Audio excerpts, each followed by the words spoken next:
આંતરરાષ્ટ્રીય નશા વિરોધી દિવસ નિમિત્તે સુરત પોલીસ દ્વારા no drugs in Surat city અભિયાન અંતર્ગત ભવ્ય જનજાગૃતિ રેલીનું આયોજન કરવામાં આવ્યું. ડ્રગ્સ મુક્ત સુરતના સંકલ્પ સાથે યોજાયેલી આ રેલીમાં પોલીસ વિદ્યાર્થીઓ અને નાગરિકો કેવી રીતે નશા વિરોધી સંદેશ આપ્યો અને જોઈએ આ અહેવાલમાં.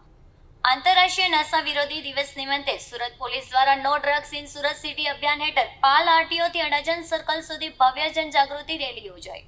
મોટી સંખ્યામાં પોલીસ અધિકારીઓ, પોલીસ જવાનો, વિદ્યાર્થીઓ અને નાગરિકો ઉત્સાહભેર જોડાયા.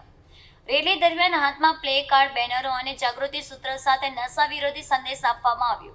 સે નો ટુ ડ્રગ્સ અને no drugs in Surat city સહિતના સંદેશો દ્વારા લોકોને ડ્રગ્સના દૂષણથી દૂર રહેવા અપીલ કરવામાં આવી. છેલ્લા 4 વર્ષમાં સુરત પોલીસ દ્વારા ડ્રગ્સના ગેરકાયદે વેપાર સામે સતત કાર્યવાહી કરવામાં આવી છે. ડ્રગ્સના ગુનામાં સંડવાયેલા અનેક આરોપીઓ સામે પાસા સહિતના કડક કાયદાકીય પગલાં ભરવામાં આવ્યા છે. ડ્રગ્સના નેટવર્કને તોડવાની સાથે સુરત પોલીસે વ્યસનગ્રસ્ત યુવાનોને નશાની લતમાંથી મુક્ત કરવા તબીબી અને કાઉન્સિલરના સહયોગથી ડી એડિક્શન અને પુનર્વસનના પ્રયાસો પણ હાથ ધર્યા છે. સુરત પોલીસનો સંકલ્પ સ્પષ્ટ અને ડ્રગ્સના વેપારીઓ સામે કડક કાર્યવાહી યથાવત રહેશે. જનજાગૃતિ, કાયદાનો કડક અમલ અને પુનર્વસનના માધ્યમથી સુરતને સંપૂર્ણ ડ્રગ્સ મુક્ત શહેર બનાવવાના પ્રયાસોને વધુ વેગ આપવામાં આવશે. આજે 26 જૂનના રોજ international day against drug abuse તરીકે ઉજવવામાં આવે છે અને એને જ ભાગરૂપે આજે સુરત શહેર પોલીસ, સુરત શહેરના નગરજનો, સ્કૂલ કોલેજના બાળકો દ્વારા આજે એક રેલીનું આયોજન કરવામાં આવ્યા છે. જેમાં મુખ્ય ઉદ્દેશ એવું છે કે અમે બધા લોકો બહુ કટિબદ્ધ છીએ, પ્રતિબદ્ધ છીએ કે આપણે સુરત શહેરમાં કોઈ ડ્રગ્સના કોઈ ચલન નહીં થાય જોઈએ, કોઈ ડ્રગ્સ ન લે, એના સેવન નહીં કરે જોઈએ.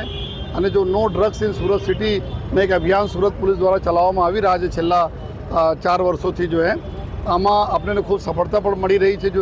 ઘણા બધા મોટા મોટા ડ્રગ કાર્ટલ હતા એને તોડવામાં સફળતા મળી, ડ્રગ પેડલર્સ પકડાયા અને આ વખતે 1-2 વર્ષ પહેલાં કરતાં અત્યારે 4 ગુના આ લોકો ઉપર વધારે 20 વધી છે. એના પ્રોપર્ટી વગેરે જપ્ત કરવાના, એના પ્રોપર્ટી ઇલીગલ પ્રોપર્ટી જો બનાવ્યા હોય તેના નિયમાનુસાર કાર્યવાહી કરીને ડિમોલિશન કરવાના.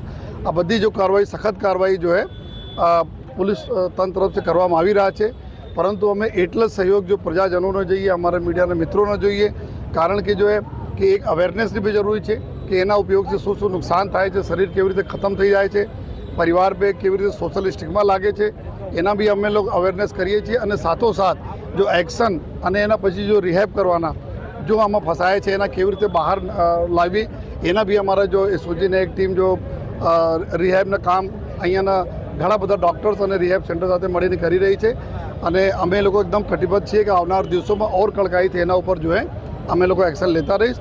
અને ફરીથી જેટલા લોકો અમારા આજ રેલીમાં સહભાગી થયા એના તમામ લોકોનો અમે ખૂબ ખૂબ આભાર માનીએ છીએ. Thank you. જય હિન્દ, જય ભારત. સાહેબ, જે રીતે ડ્રગ સાથે વ્યક્તિઓ સંકળાયેલા હોય એ લોકોને કઈ રીતના નાબૂદ કરવામાં આવે છે અને અત્યાર સુધી કેટલા લોકોને ડ્રગ્સમાંથી બહાર કાઢવામાં આવે છે? અત્યારે આપ જો તો ગુજરાત સરકાર તરફથી એક ANTF અલગથી એક ફોર્સ પણ બનાવવામાં આવેલી છે, એન્ટી નાર્કોટિક્સ ટાસ્ક ફોર્સ. અને સરકારશ્રી આ બાબતમાં બહુ જ્યાદા ગંભીર બી છે, ચિંતિત છે અને એકદમ કડક એક્શન લેવા માટે તમામ પ્રકારના સૂચનાઓ પણ છે. તો આવનાર દિવસોમાં અમે લોકો ઓર અમારા ટીમો છે એના મજબૂત બનાવીને ઓર બી આજુબાજુના રાજ્યોના જ્યાંથી આપણા જરૂરત લાગે છે આરોપીઓ માટે ત્યાં ઓર કડકાઈથી અમે લોકો સંકલન કરીને કાર્યવાહી કરવાના છીએ. અને આપ ટૂંક સમયમાં આ બધા લોકો જોઈ પણ શકશો.